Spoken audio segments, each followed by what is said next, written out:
बिस्मिल्लाहिर्रहमानिर्रहीम। आज हमारा जो टॉपिक है डिस्कशन का वो है क्रोमोज़ोम। तो इसमें हम क्रोमोज़ोम की स्ट्रक्चर, फंक्शन, मॉर्फोलॉजी और क्रोमोज़ोम्स की टाइप्स, इसके अलावा जो क्रोमोज़ोम्स के लिए मुख्तलिफ नोमेनक्लेचर यूज़ होते हैं उनको हमने आज डिस्कस करना है, जो कि आपकी डी रोबर्टिस बुक से है और मटेरियल तकरीबन वहाँ से सारा है। तो सबसे पहले क्रोमोज़ोम की अगर हम इंट्रोडक्शन की बात करें या हिस्ट्री की बात करें तो क्रोमोज़ोम जो हैं they are basically rod shaped and darkly stained bodies which are seen during metaphase stage of mitosis. तो क्रोमोसोम्स ऐसी स्ट्रक्चर्स हैं जिनको माइटोसिस के दौरान ऑब्जर्व किया जा सकता है और ख़ास तौर पे ज़्यादातर जो क्रोमोसोम्स विजिबल होते हैं वो जो होते हैं या तो इंटरफेज में होते हैं या फिर मेटाफेज स्टेज में जो है सबसे ज़्यादा विजिबल होते हैं। एनाफेज में भी अक्सर बताया जाता है कि विजिबल होते हैं, लेकिन सबसे ज़्यादा जो है क्रोमोसोम्स की विजिबिलिटी मैक्सिमम जो होती है वो मेटाफेज स्टेज पे होती है। तो स्ट्रॉस बर्गर जो था सबसे पहले इसने क्रोमोसोम्स को डिस्कवर किया था इन 1875 और क्रोमोसोम टर्म को कॉइन करने वाला जो साइंटिस्ट था वो था वाल डायर। तो वाल डायर ने 1888 में टर्म क्रोमोसोम को जो है वो इंट्रोड्यूस करवाया था और इस टर्म को अगर हम देखें इसका मीनिंग तो क्रोमा का मतलब है कलर्ड और सोमा का मतलब है बॉडी। तो इसका लिटरल मीनिंग बनता है कलर्ड बॉडी। तो क्रोमोसोम्स जो होते हैं अगर इनके फीचर्स की हम बात करें तो क्रोमोसोम्स को सबसे बेस्ट ऑब्जर्व किया जा सकता है ड्यूरिंग मेटाफेज और क्रोमोसोम्स जो होते हैं इनके ऊपर जीन्स पाई जाती हैं इन अ लीनियर फैशन। तो एक खास तरतीब के साथ हम आगे अभी डिस्कस भी करेंगे क्रोमोनीमेटा को या क्रोमोनीमा को, जो कि आपसे नोट से शेयर किए हुए हैं। ठीक है, तो आप उनको फिर ओपन कर लेंगे नोट्स को। तो उसमें हम डिफरेंट टर्मिनोलॉजीज की देखेंगे, क्रोमोनीमा क्या है, क्रोमेटो, इसके अलावा जो है उसमें क्रोमाटिड्स क्या होते हैं, सेंट्रोमियर क्या है, टीलोमर्स क्या है। तो क्रोमोसोम के जो डिफरेंट पार्ट्स हैं उसको ही हम वन बाय वन टर्मिनोलॉजी या नोमेनक्लेचर को उसमें फिर देखेंगे कि किस तरह से वो वेरी करता है। सो क्रोमोसोम्स जो हैं अगर ओवरऑल हम इनकी बात करें तो जैसा मैं अभी बता रहा था आपको कि लीनियर फैशन में ऑर्गेनाइज हुए होते हैं। तो सेल डिवीजन के दौरान क्रोमोसोम्स को ऑब्जर्व किया जा सकता है। यानी क्रोमोसोम्स को अगर आप देखना चाहते हैं, बेस्ट विजुअलाइज करना चाहते हैं, तो पहले क्या होता है, सेल जब नॉन अपरेंट डिवीजन होती है सेल की, तो उस वक्त वो क्या उसके अंदर मौजूद होगा, वो होगा क्रोमेटिन। लेकिन जब सेल डिवाइड करने लगेगा तो क्रोमेटिन कंडेंस हो जाएगा बहुत ज़्यादा और वो क्रोमोसोम्स में कन्वर्ट हो जाएगा। तो सेल डिवीजन जब हो रही होती है उस वक्त क्रोमोसोम्स को बेस्ट विजुअलाइज किया जा सकता है with the help of optical microscope. तो क्रोमोसोम्स को ऑप्टिकल माइक्रोस्कोप की मदद से देखा जा सकता है उस स्टेज के दौरान। और क्रोमोसोम्स जो होते हैं इनकी शेप, साइज या नंबर जो होता है वो वेरी करता है इन प्लांट्स एंड एनिमल्स। तो हर एक में आपको पता है कि क्रोमोसोम नंबर फिक्स है, हर स्पीशीज का एक खास नंबर होता है। इवन साइज भी या शेप भी जो है वो चेंज होती रहती है। तो क्रोमोसोम्स की प्रॉपर्टीज अगर हम देखें तो उसमें एक सेल्फ डुप्लीकेशन या म्यूटेशन भी है। तो इनमें ये खुद भी यानी डुप्लीकेट कर सकते हैं क्रोमोसोम्स और इनकी म्यूटेशंस भी हो सकती हैं, मतलब इसमें एडिशन डिलीशन वगैरह हो सकती है जीन्स वगैरह की। तो क्रोमोसोम्स जो हैं they are composed of DNA, RNA and protein. तो जैसे न्यूक्लियोसोम से ही चूंकि ये बने होते हैं, न्यूक्लियोसोमिक आगे होता है ना, तो आपने न्यूक्लियोसोम में देखा था कि उसमें हिस्टोन प्रोटीन्स होती थी, उसके इर्द गिर्द डीएनए को ऑयल किया होता था। तो इसके अलावा आरएनए भी कुछ अमाउंट होती है, डीएनए भी होती है। तो ये सारी वही कंपोजिशन जो है क्रोमोसोम्स की बेसिकली होती है। तो क्रोमोसोम्स जो हैं अगर देखा जाए तो इनकी डिस्कवरी जो है उसके बारे में भी डिफरेंट राय हैं। जैसे मैं अभी आपको 1888 बता रहा था, तो 1876 भी बताई जाती है इसकी डिस्कवरी की डेट बेसिकली। तो अब क्रोमोसोम्स को अगर हम देखें तो इनकी आप अगर शेप को डिटरमिन करना चाहते हैं तो सेंट्रोमियर की पोजीशन के हिसाब से आप डिटरमिन कर सकते हैं। और क्रोमोसोम्स को अगर हम विजुअलाइज करना चाहते हैं तो सबसे बेस्ट स्टडी हम कब कर सकते हैं, जब हम इसकी स्क्वैश प्रेपरेशन बना लेते हैं सेल्स की। तो आपको पता जैसे आपने वो उसमें देखा था कि हमने माइटोसिस वाला जब प्रैक्टिकल किया था अनियन रूट टिप्स का, तो उसमें squash preparation of onion root tips practical का नेम था। यानी इसमें हमने क्या किया था कि फ्रैगमेंट्स जो टिश्यूज के थे रूट्स के उनको स्टेन किया था विद बेसिक डाइज, जैसे सीटोसिन स्टेन थी या जिम्सा स्टेन थी। तो उससे हमने क्रोमोसोम्स के टिश्यूज जो थे उनको हमने टिश्यूज जो थे उनके अंदर जो क्रोमोसोम्स से इस तरह से फिर वो भी विजुअलाइज हो गए थे। तो बेसिकली फिर उसमें हमने सेल्स को जो है स्क्वैश उनका बना लिया था। यानी उन अनियन रूट टिप्स को हमने एसीएल में रखा था, तो उससे उसकी सेल वॉल जो थी वो हाइड्रोलाइज हो गई थी। फिर उसके बाद उनको कवर स्लिप के नीचे रख के या इवन किसी भी rubber end of the pencil से या हाथ से थोड़ा सा प्रेस किया था जब, तो उससे क्या हुआ था कि रूट्स जो थी वो चूंकि सॉफ्ट हो गई हुई थी, तो उनके सेल्स जो थे वो क्रश कर गए हुए थे। तो इस तरह सेल्स जब क्रश कर जाते हैं तो उसको हम क्या कहते हैं, स्क्वैश प्रेपरेशन बना लेना।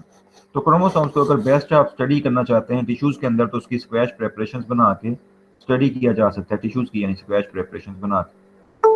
तो इस तरह से फिर कवर स्लिप रख के जब जेंटल प्रेशर आप देते हैं तो उससे स्क्वैश प्रेपरेशन बन जाती हैं। इसके अलावा हाइपोटोनिक सॉल्यूशंस भी अक्सर जो है वो यूज किया जा सकता है क्रोमोसोम्स की स्क्वैश प्रेपरेशन के लिए। तो हाइपोटोनिक सॉल्यूशन से क्या होगा कि न्यूक्लियस की स्वेलिंग हो जाएगी और इस तरह से सेपरेशन हो जाएगी क्रोमोसोम्स। तो क्रोमोसोम्स की मॉर्फोलॉजी फिर इस तरह से हम स्टडी कर सकते हैं ड्यूरिंग मेटाफेज या एनाफेज। और उसके बाद क्योंकि उस दौरान क्या होता है, मैक्सिमल कॉन्ट्रैक्शन हुई होती है। ये भी रीज़न है कि हम क्यों मेटाफेज स्टेज के दौरान क्रोमोसोम्स को बेस्ट स्टडी कर सकते हैं, क्योंकि उस दौरान क्या होता है, मैक्सिमल कॉन्ट्रैक्शन हो चुकी होती है। और फिर इस तरह से क्रोमोसोम्स जो होते हैं उनकी फिर आगे हम देखेंगे 4 तरह की टाइप्स हो सकती हैं based on the position of their centromere.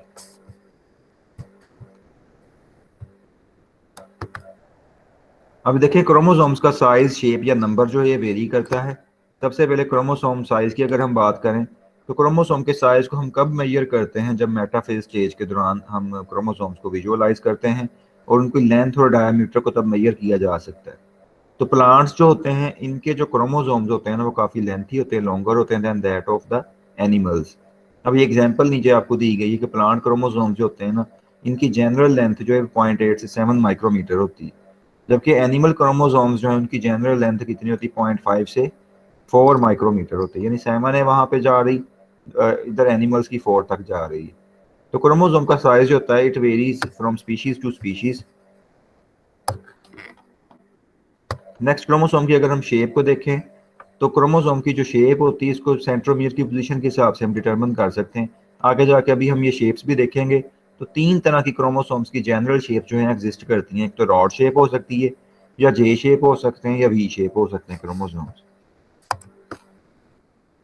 अब क्रोमोसोमल नंबर अगर हम देखें तो हर स्पीशीज का एक डेफिनेट क्रोमोसोम नंबर पाया जाता है उनके सोमैटिक सेल्स में भी, इसके अलावा उनके जो जर्मलाइन सेल्स या सेक्स जिनको हम क्रोमोसोम्स कह देते हैं, तो सेक्स क्रोमोसोम्स का भी एक डेफिनेट नंबर है। इसी तरह से ऑटोसोम्स जो उसके सोमैटिक सेल्स में पाए जाने वाले क्रोमोसोम्स हैं उनका भी नंबर होता है। तो जो सोमैटिक क्रोमोसोम्स होते हैं यानी जो सोमैटिक सेल्स में पाए जाते हैं उसमें तो उनका क्रोमोसोम नंबर जो है वो और होता है। गैमेटिक सेल्स जो होते हैं उनका क्रोमोसोम नंबर और होता है। तो सोमैटिक क्रोमोसोम्स जो होते हैं ये हमेशा डिप्लॉयड होते हैं, ठीक है, और इनको 2n से हम डिनोट करते हैं। जबकि जेनेटिक क्रोमोसोम्स या जो सेक्स क्रोमोसोम्स होते हैं वो हैप्लॉइड होते हैं, उनको हम n से डिनोट कर रहे होते हैं। अब यहाँ पे स्टूडेंट्स आप क्रोमोसोम्स को देख सकते हैं कि क्रोमोसोम आपको डिफरेंट स्पीशीज के दिखाए गए हैं। तो आप उनमें यानी कि हैप्लॉइड और डिप्लॉइड नंबर देख सकते हैं। ये गैमेटिक का मतलब है हैप्लॉइड नंबर, सोमैटिक मींस जो कि डिप्लॉइड नंबर में 2n में पाए जाते हैं। तो होमोसेपियंस में यानी ह्यूमन बींग्स में 46 क्रोमोसोम्स हैं। और राइजस ट्राइवा जो है मतलब राइस उसमें 24 और 12 हैं। रेटस नॉर्वेजिकस में जो है 42 और 21 है चूहे में। पाइसम से टाइबम जो है उसमें जो है पी में 14 और 7 है। डाकस कैरोटा कैरेट में 20 और 10 है। एलियम कीपा जो है उसमें अनियन में 16 और 8 है। जी मेज में जो है वो 20 और 10 है। एपिस मेलिफेरा हनी बीज में जो है 32 और 16 है। और इसी तरह से म्यूशा डोमेस्टिका हाउस फ्लाई जिसको कह देते हैं उसमें 12 और 6 है। फेलस डोमेस्टिकम कैट जो है उसमें 38 और 19 है। ड्रोसोफिला मिलेनो गैस्टर फ्रूट फ्लाई जो है उसमें 8 और 4। न्यूरोस्पोरा क्रेजा जो है ब्रेड मोल्ड जिसको हम कह देते हैं उसमें कितने पाए जाते हैं, 14 और 7। अब क्रोमोसोम की अगर स्ट्रक्चर को हम देखें तो इसमें 7 पार्ट्स हो सकते हैं क्रोमोसोम्स के जो हैं, जिनको हम आगे भी जाके डिस्कस करेंगे। तब स्टूडेंट्स आपने अपने वो जो आपको डी रोबर्टिस के नोट्स शेयर किए हैं उसके 2 पेजेस जो हैं क्रोमोसोम वाले वो आपने ओपन कर लेने, तो उसमें उसके आपने ये जो है ना उसको फिर स्टडी के साथ साथ करना है। तो ये सेंट्रोमियर है, क्रोमेटिड है, secondary construction satellite, telomeres, chromosome, chromomere, chromonema और मैट्रिक्स, ये 7 पार्ट्स होते हैं क्रोमोसोम्स के। यहाँ पे थोड़ी थोड़ी अभी डिटेल आपको ये बताई हुई है। तो सेंट्रोमियर क्या है, ये सेंट्रल यानी कि लोकेशन होती है क्रोमोसोम की जिसके साथ स्पिंडल फाइबर्स अटैच हो जाते हैं। तो इसको प्राइमरी कंस्ट्रक्शन या काइनेटोकोर भी कह दिया जाता है। इसके साथ काइनेटोकोर प्रोटीन की स्ट्रक्चर्स लगी होती हैं जो कि 220 न्यूक्लियोटाइड वहाँ पे तकरीबन पाए जाते हैं बेसिस के, नाइट्रोजनस बेसिस। क्रोमेटिड जो है ये दो डिस्टिंक्ट लॉन्गिट्यूडनल सब यूनिट्स क्रोमोसोम्स के होते हैं, इनको क्रोमेटिड्स कहा जाता है। तो क्रोमेटिड्स जो होते हैं ये दो तरह के हो सकते हैं, या सिस्टर या non sister chromatids. Sister chromatids वो होंगे जो एक ही क्रोमोसोम के दो आइडेंटिकल आर्म्स होते हैं। नॉन सिस्टर क्या होंगे, अगर दो हम डिफरेंट क्रोमोसोम्स के आर्म्स को देख रहे होंगे यानी क्रोमेटिड्स को देख रहे होंगे तो वो क्या बन जाएंगे, नॉन सिस्टर क्रोमेटिड्स। आगे सेकेंडरी कंस्ट्रक्शन है, तो ये कुछ क्रोमोसोम्स में होती है जो कि सेकेंडरी कंस्ट्रक्शन रखते हैं प्राइमरी कंस्ट्रक्शन के अलावा। तो क्रोमोसोमल रीजन जो होता है टीलोमर्स के दरमियान, ठीक है, उसको सेटेलाइट या ट्रैपेंट कहा जाता है। ये भी हम देखेंगे आगे जाके। तो क्रोमोसोम जो सेटेलाइट रखते हैं उनको सेटेलाइट क्रोमोसोम्स कहा जाता है। तो टीलोमर्स क्या है, ये दो तरह के, दोनों जो एंड्स होते हैं क्रोमोसोम्स के, तो उसको हम टीलोमर्स कहते हैं। टीलोमर्स जो होते हैं ये हाईली स्टेबल होते हैं और ये दूसरे टीलोमर्स के साथ या क्रोमोसोम्स के साथ नहीं यूनाइट कर पाते हैं। इसी तरह से क्रोमोमियर हैं, क्रोमोसोम्स जो होते हैं उनके कुछ स्पीशीज के उनके अंदर स्मॉल बीड लाइक स्ट्रक्चर्स पाई जाती हैं, जिनको क्रोमोमियर्स कहा जाता है। तो ये क्रोमोमियर्स होते हैं, इनके जो होते हैं ये भी इवन कांस्टेंट इनकी स्ट्रक्चर्स होती हैं हर क्रोमोसोम के अंदर। नेक्स्ट है क्रोमोनीमा। तो नीमा कहते हैं थ्रेड को, तो क्रोमोसोम्स का यानी थ्रेड जो है, थ्रेड लाइक कॉइल्ड स्ट्रक्चर जो कि क्रोमोसोम्स के अंदर या क्रोमेटिड्स के अंदर पाई जाती है, उनको क्रोमोनीमा कहा जाता है। और अगर आप प्लूरली इनको कहेंगे तो वो क्रोमोनीमेटा कहेंगे। तो मैट्रिक्स इसके अलावा क्रोमोसोम्स के अंदर होता है जो जिसके अंदर क्रोमोनीमा नीमेटा पाया जाता है।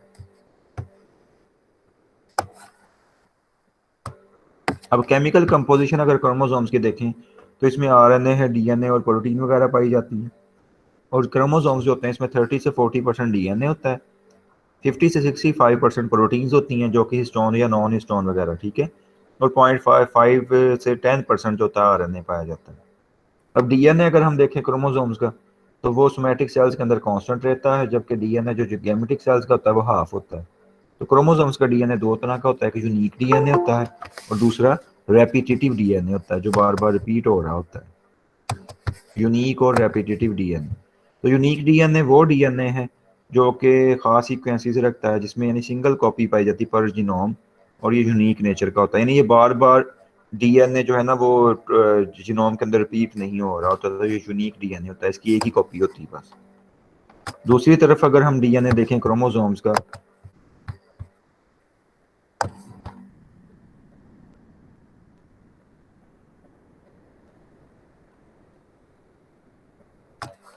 तो वो नॉन रेपिटेटिव डीएनए होता है। इसमें कोड्स पाए जाते हैं जो प्रोटीन्स वगैरह की तैयारी करवा रहे होते हैं, जैसे स्टोरेज प्रोटीन्स होती हैं, ठीक है।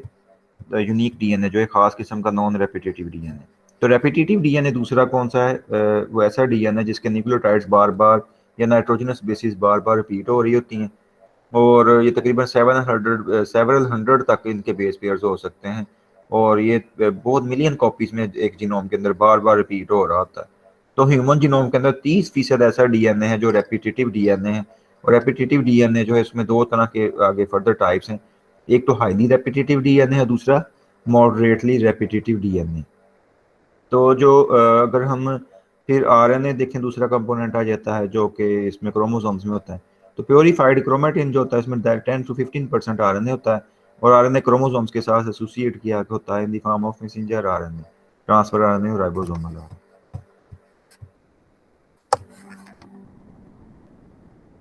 थर्ड कंपोनेंट जो है वो क्रोमोसोम्स का वो प्रोटीन्स हैं। तो क्रोमोसोम्स की जो साथ प्रोटीन्स एसोसिएट कर रही होती हैं वो दो तरह की होती हैं, हिस्टोन्स जिनको हम बेसिक प्रोटीन्स कहते हैं, दूसरी नॉन हिस्टोन प्रोटीन्स होती हैं। अच्छा स्टूडेंट्स, हिस्टोन प्रोटीन्स की एग्जांपल आपको दी गई है, इनके नेम्स क्या हैं हिस्टोन प्रोटीन्स के, जो बेसिक प्रोटीन्स इनके नाम बता दें, दो नाम आपको बार बार बताए थे लेक्चर्स में। एनीवन, हिस्टोन प्रोटीन्स जो हैं इनके नेम क्या होते हैं जो बेसिक प्रोटीन्स होती हैं, यानी इनमें कौन सी amino acid Arginine and lignin. Arginine and lignin. Amino basic amino acids. Very good. Amino acids की बेसिस नहीं, अमाइनो एसिड्स, ठीक है। तो लाइजीन और आर्जिनिन अमाइनो एसिड इसमें पाए जाते हैं, गुड। तो यानी हिस्टोन प्रोटीन्स के अंदर बेसिक अमाइनो एसिड्स 10 से 20% तक होते हैं, जिनको लाइजीन और आर्जिनिन कहा जाता है, इसीलिए इनके ऊपर नेट चार्ज क्या होता है, पॉजिटिव। दूसरी नॉन हिस्टोन प्रोटीन्स होती हैं। तो नॉन हिस्टोन प्रोटीन्स जो होती हैं एसिडिक नेचर की होती हैं, हिस्टोन प्रोटीन जो होती हैं बेसिक नेचर की होती हैं, इनमें बेसिक अमाइनो एसिड्स पाए जाते हैं। तो हिस्टोन प्रोटीन जो है ये तकरीबन 80% टोटल क्रोमोसोमल प्रोटीन का हिस्सा बनाती हैं। आपने देखा था ना इसमें हिस्टोन प्रोटीन हमने 5 टाइप्स की देखी थी, H1, H2, H2B, H3 और H4। तो ये क्रोमोसोम का बीड या पार्टिकल बनाती थी, कोर पार्टिकल। तो ये 1:1 रेशियो के साथ डीएनए के साथ एसोसिएट कर रही होती हैं। और 5 फ्रैक्शन जो है हिस्टोन्स की ये वाली पाई जाती हैं, H1, H2A, 2H2B, 2H3 और 2H4। यानी जो ये 2 साथ लगाया उसका मतलब ये 2 दफ़ा रिपीट हो रही होती हैं, ठीक है। H1 एक दफ़ा रिपीट हो रही होती है। नेक्स्ट क्रोमोसोम्स में अगर नॉन हिस्टोन प्रोटीन्स को हम देखें तो नॉन हिस्टोन प्रोटीन्स जो होती हैं 20% टोटल प्रोटीन मैस बनाती हैं। और नॉन हिस्टोन प्रोटीन्स होती हैं ये स्पीशीज टू स्पीशीज वेरी करती हैं। नॉन हिस्टोन प्रोटीन की एग्जांपल्स क्या हैं? डीएनए या आरएनए पॉलीमरेज, यानी जो डीएनए के रेप्लिकेशन में रोल प्ले करते हैं या ट्रांसक्रिप्शन वगैरह में रोल प्ले कर रही होती हैं प्रोटीन, जिनको हम एंजाइम्स भी कह सकते हैं। तो क्रोमोसोम्स जो अगर हैं, अगर हम उनकी कंप्लीट सेट को देखें किसी भी स्पीशीज के इंडिविजुअल के, तो उसको कैरियोटाइप कहा जाता है, यानी उसका न्यूक्लियस का इमेज। कैरियो कहते हैं न्यूक्लियस को, टाइपोस कहते हैं इमेज को, न्यूक्लियर इमेज, ठीक है। तो बेसिक नंबर जो क्रोमोसोम्स का सोमेटिक सेल्स के अंदर होता है वो 2n है। और इस तरह ह्यूमंस में 2n क्रोमोसोम्स जो है 46 पाए जाते हैं, ठीक है। तो कैरियोटाइप वैसे भी आप एफएससी में किसकी डेफिनेशन पढ़ा करते थे? The particular arrangement of chromosomes that an individual poses. तो क्रोमोसोम्स की खास तरतीब जो कोई भी इंडिविजुअल रखता है वो कैरियोटाइप उसकी कहलाती है। तो उस तरतीब को अगर हम डायग्रामेटिकली देखें, जिसमें हम लार्ज से स्मॉलर क्रोमोसोम्स को दिखा रहे हों, तो उसको हम क्या कह देते हैं? उसको हम कहते हैं इडियोग्राम, ठीक है। तो जो उसकी विजुअल रिप्रेजेंटेशन होती है क्रोमोसोम्स की मेटाफेज स्टेज के दौरान दी गई, ठीक है, तो उसको इडियोग्राम कहते हैं। अब ये देखें, ये डायग्रामेटिक रिप्रेजेंटेशन है क्रोमोसोम्स की मॉर्फोलॉजी की, जो कि किसी भी खास स्पीशीज या पॉपुलेशन की होती है, उसको इडियोग्राम कहा जाता है। अब इसमें जैसे ये आप ह्यूमन बीइंग से क्रोमोसोम्स को देख सकते हैं कि लार्जर से स्मॉलर की तरफ उनको अरेंज किया गया हुआ है।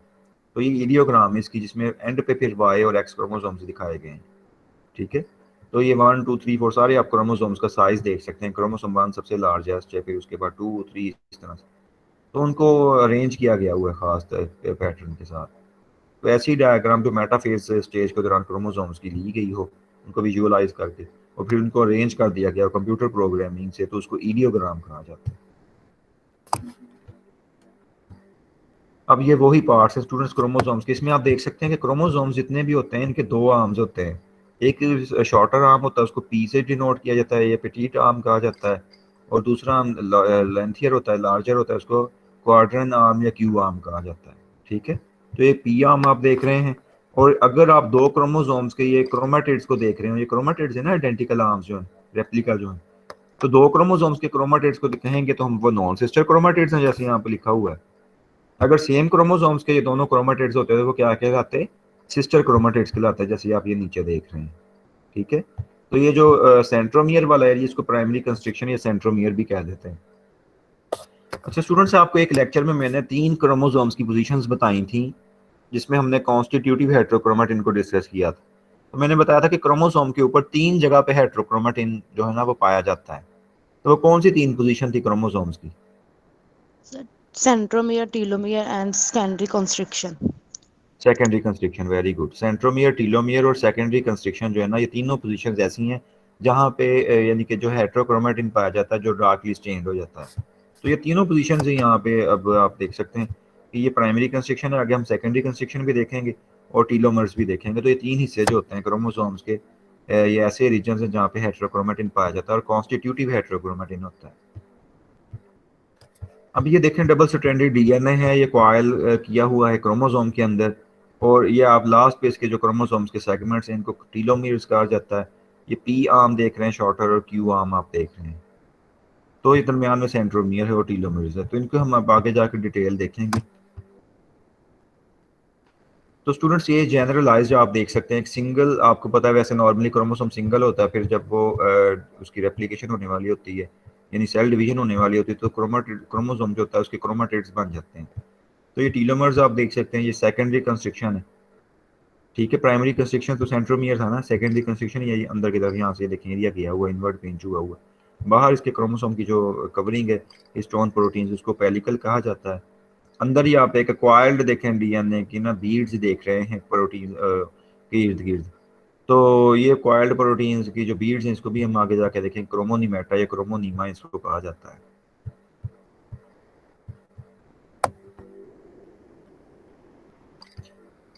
अब ये इसी तरह से स्टूडेंट्स आप यहाँ पे देख सकते हैं, शॉर्ट आर्म है क्रोमोसोम्स का, ये लॉन्ग आर्म है, और ये काइनेटोकोर स्ट्रक्चर है जिसके ऊपर स्पिंडल फाइबर्स अटैच होते हैं क्रोमोसोम्स के। ये सेंट्रोमियर के ऊपर पाई जाने वाली स्ट्रक्चर है खास। तो ये आप देखिए क्रोमोसोम्स की 4 टाइप्स हो सकती हैं based on the position of the centromere. या तो वो एक्रोसेंट्रिक हो सकते हैं, या टीलोसेंट्रिक, या सब मेटासेंट्रिक, या मेटासेंट्रिक। तो अब आप देखें टीलोसेंट्रिक वो क्रोमोसोम्स हैं जिनमें बिल्कुल कॉर्नर पे या लास्ट पे जो है ना वो सेंट्रोमियर पाया जाता है एक एंड के ऊपर। एक्रोसेंट्रिक में देखें थोड़ा सा एंड से पहले जो है सेंट्रोमियर्स पाए जाते हैं। सब मेटासेंट्रिक में क्या है कि मिडल से थोड़ा सा अवे जो है वो सेंट्रोमियर पाए जाते हैं। मेटासेंट्रिक में देखें तो सेंट्रोमियर बिल्कुल मिडल पोजीशन पे पाए जाते हैं। तो ये देखें क्रोमोसोम्स जो होते हैं इनकी पोजीशन के एतबार से सेंट्रोमियर की 4 कैटेगरीज में डिवाइड किया जा सकता है। ये आप देख सकते हैं सेंट्रोमियर की पोजीशन बिल्कुल टेल पे है तो टीलोसेंट्रिक है, उससे थोड़ा सा पहले पहले है तो एक्रोसेंट्रिक है, उससे अगर मिडल से थोड़ा सा वे है तो वो क्या है, सब मेटासेंट्रिक है। अगर मिडल में है सेंट्रोमियर तो वो मेटासेंट्रिक। इसमें देखें मेटासेंट्रिक में तकरीबन पी और क्यू आर्म की लेंथ इक्वल होती है। हालांकि पी आपने देखा है ना शॉर्टर आर्म होता है और क्यू लॉन्गर आर्म होता है। और यहाँ पे आप देखें तो कोई भी आपको इस तरह का आर्म नजर नहीं आ रहा पी क्यू वाला सेंट्रोमियर जिसमें लास्ट पे था टीलोमियर, यानी टीलोसेंट्रिक वाले में। अब यहाँ पे आप क्रोमोसोम्स की टाइप्स को अगर देखें तो इसमें आपको ये वही वाज़िया देख सकते हैं आपके, ये कॉर्नर पे टीलोसेंट्रिक है, थोड़ा सा उससे पहले पहले जो है वो अगर आ जाए सेंट्रोमियर तो वो एक्रोसेंट्रिक है, अगर मिडल से थोड़ा सा वे हो तो सब मेटासेंट्रिक है, अगर बिल्कुल मिडल में है तो मेटासेंट्रिक है। अब ये जो है वो आप क्रोमाटिड्स की शक्ल में जब क्रोमोसोम्स हो चुके हैं उसमें आप देख सकते हैं कि टीलोसेंट्रिक में एक्रोसेंट्रिक है, ये सब मेटासेंट्रिक और ये मेटासेंट्रिक क्रोमोसोम्स।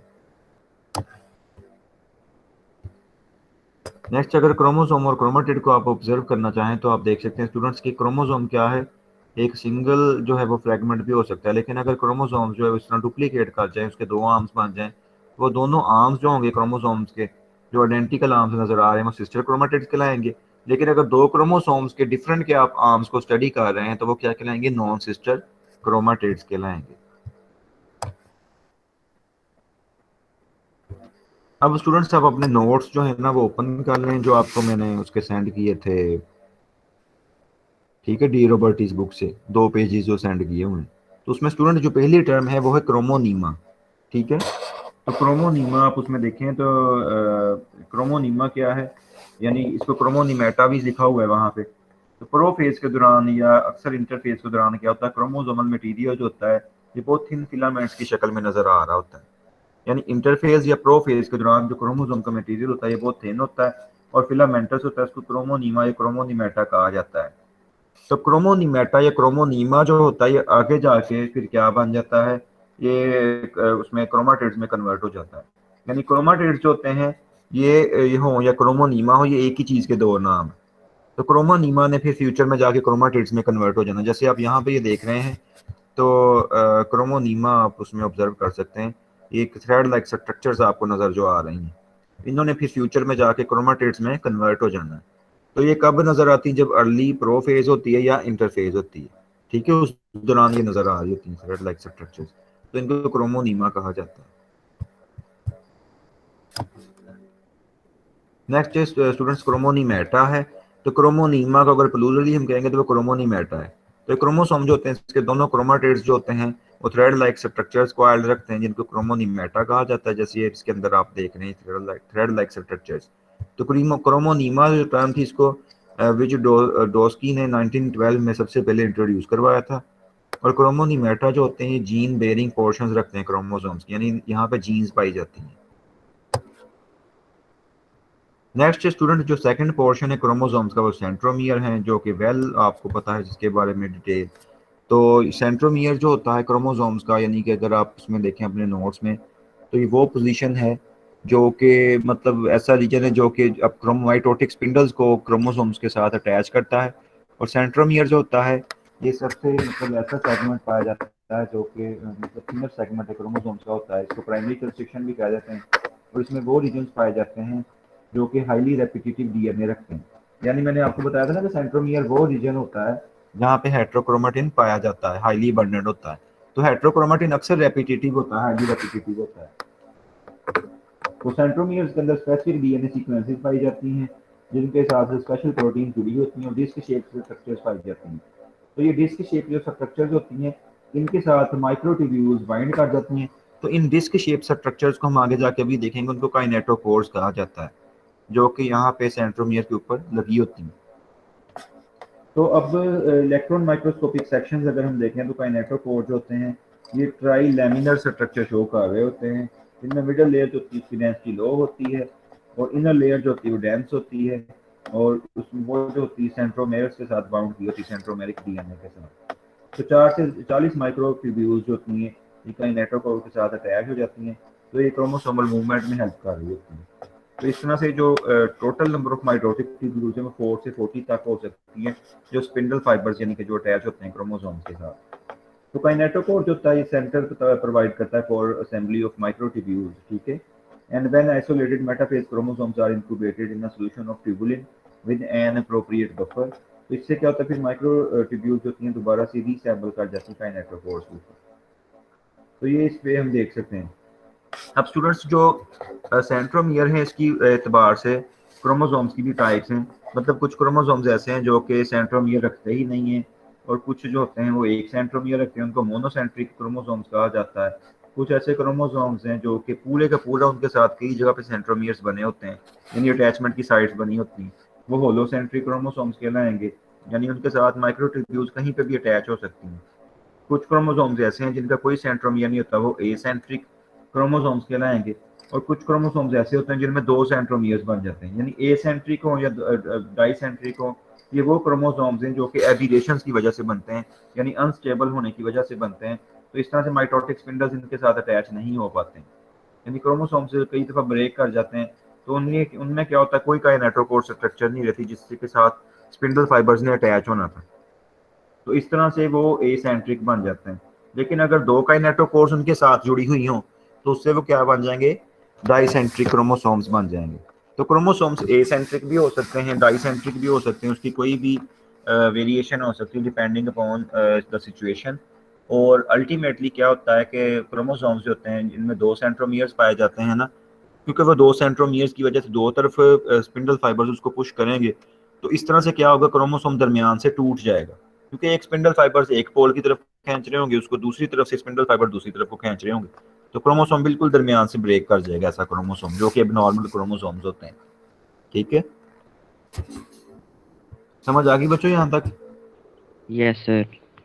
Yes sir.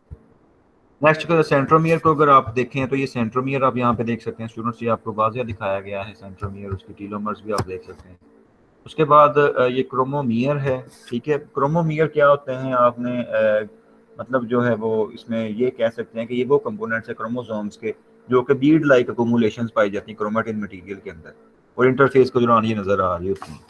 यानी अगर आप ये अंदर इसमें देखें तो ये आप क्रोमोमियर देख सकते हैं जो कि बीड लाइक स्ट्रक्चर्स आपको छोटी छोटी ये नज़र आ रही हैं और इंटरफेस के दौरान ये विजिबल होती हैं। क्रोमेटिन की जो बीड लाइक स्ट्रक्चर्स हैं ना, जो क्रोमोसोम्स के अंदर नज़र आने लग जाती हैं इंटरफेस के दौरान, तो उनको हम क्या कहते हैं, क्रोमोमियर्स का नाम देते हैं, यानी वही जिसको आप न्यूक्लियोसोम वहाँ पे बुला रहे होते हैं। तो ये क्रोमोमियर्स इसके अंदर पाई जाती हैं, छोटी छोटी स्ट्रक्चर। और क्रोमोमियर्स जो होते हैं ये खास तौर पे पॉलीटीन क्रोमोसोम्स के बहुत वाजिया नज़र आ रहे होते हैं, साइड बाय साइड इनको आप देख सकते हैं। और ये टाइटली फोल्डेड रीजन्स होते हैं डीएनए के, जो कि काफ़ी इंटरेस्ट है इनके ऊपर रखा जाता है, साइंटिस्ट का इंटरेस्ट होता है। और मेटाफेज के दौरान जो होता है क्रोमोसोम्स होते हैं वो टाइटली कॉइल कर जाते हैं, तो इसीलिए उनके ये जो क्रोमोमियर्स होते हैं विजिबल नहीं होते हैं। क्रोमोमियर्स विजिबल कब होते हैं, जस्ट जब स्टार्ट होता है, ठीक है ना। तो क्रोमोमियर्स जो होते हैं ये बीड लाइक अक्यूमुलेशंस उस वक्त विजिबल होते हैं जब इंटरफेस चेंज होती है, जब मेटाफेज चेंज आएगी तो ये विजिबल नहीं रहेंगे।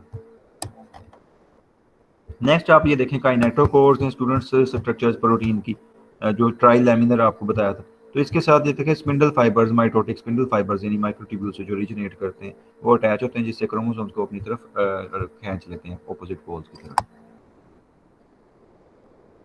नेक्स्ट ये टीलोमर्स हैं, ठीक है। तो टीलोमर्स भी आपको पता स्पेसिफिक सीक्वेंसेस होती हैं क्रोमोसोम्स के ऊपर जो कि खास मतलब सीक्वेंसेस अपने साथ रखते हैं या अटैच रखते हैं, और ये भी हाईली रेपिटेटिव डीएनए होता है। और जैसे मैंने आपको बताया था कि टीलोमर्स जैसे ये रेड कलर के आप देख सकते हैं, वो रीजन्स होते हैं क्रोमोसोम्स के जो कि मतलब लास्ट पे पाए जाते हैं, टिप्स ऑफ क्रोमोसोम्स पे पाए जाते हैं। और टीलोमर्स जो होते हैं, अगर क्रोमोसोम्स को एक्सरे से भी तोड़ दिया जाए तो इनके फ्री एंड्स जो होते हैं वो विदाउट टीलोमर्स हो जाते हैं, तो इसलिए वो स्टिकी बन जाते हैं।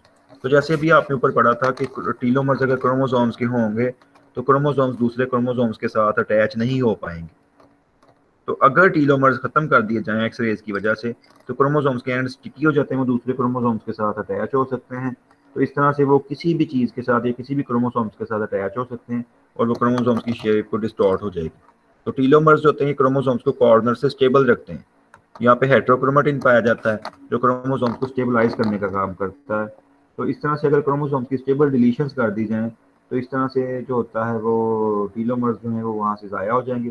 टीलोमर्स के अंदर वो एंड्स पाए जाते हैं जिनके अंदर लीनियर डीएनए मॉलिक्यूल पाया जाता है जो कि हर क्रोमेटिड का होता है।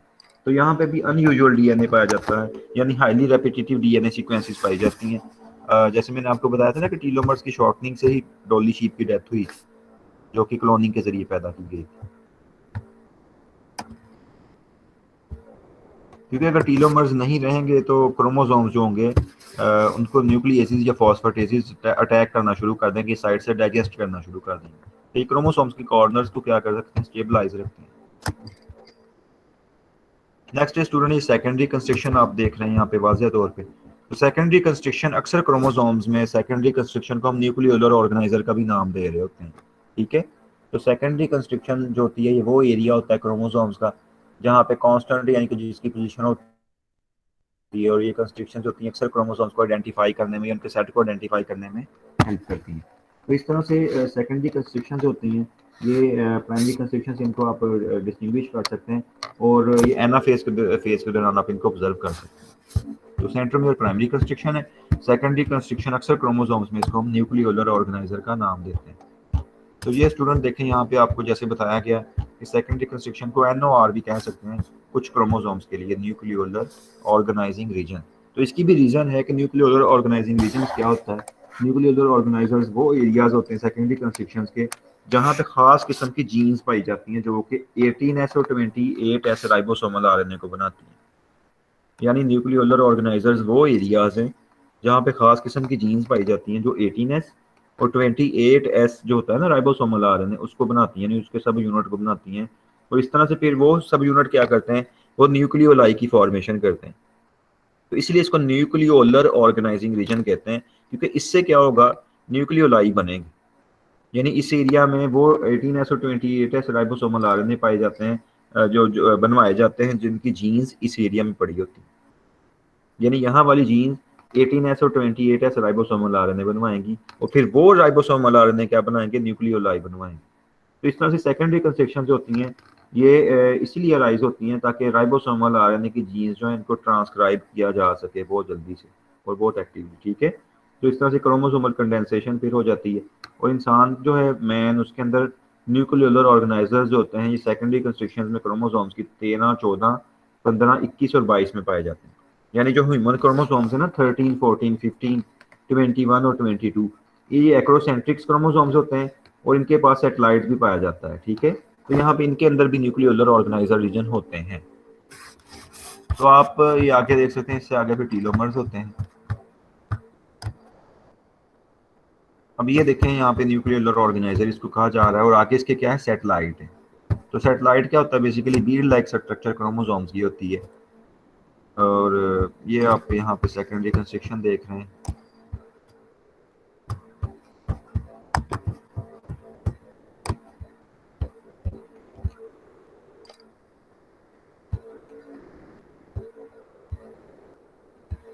अब ये देखें स्टूडेंट्स, यहाँ पे आप सेटेलाइट देख सकते हैं। सेकेंडरी कंस्ट्रक्शन से आगे अक्सर क्रोमोसोम्स में क्या होता है, सेटेलाइट पाया जाता है। तो सेटेलाइट क्या है, ये मॉर्फोलॉजिकल एलिमेंट है जो अक्सर क्रोमोसोम्स के अंदर पाया जाता है। ये राउंडेड बॉडी होती है जो कि रेस्ट क्रोमोसोम से सेपरेट किस तरह हुई होती है, with the help of secondary constriction. तो सेटेलाइट या कंस्ट्रक्शन जो होती है इनकी कांस्टेंट शेप या साइज होता है हर क्रोमोसोम के अंदर खास किस्म का। तो क्रोमोसोमल सेटेलाइट्स जो होते हैं इनको आपने सेटेलाइट डीएनए से कंफ्यूज नहीं करना है, ठीक है। तो सेटेलाइट डीएनए जो होता है वो हाईली रेपिटेटिव डीएनए होता है, जबकि ये जो है मॉर्फोलॉजिकल जस्ट एंटिटीज हैं जो कि सेकेंडरी कंस्ट्रक्शन के बाद आ रही होती हैं अक्सर क्रोमोसोम्स के अंदर, ठीक है। इनकी खास शेप या मॉर्फोलॉजी होती है, तो इसको सेटेलाइट आप कहेंगे। तो यहाँ पे भी आप ये सेटेलाइट देख सकते हैं।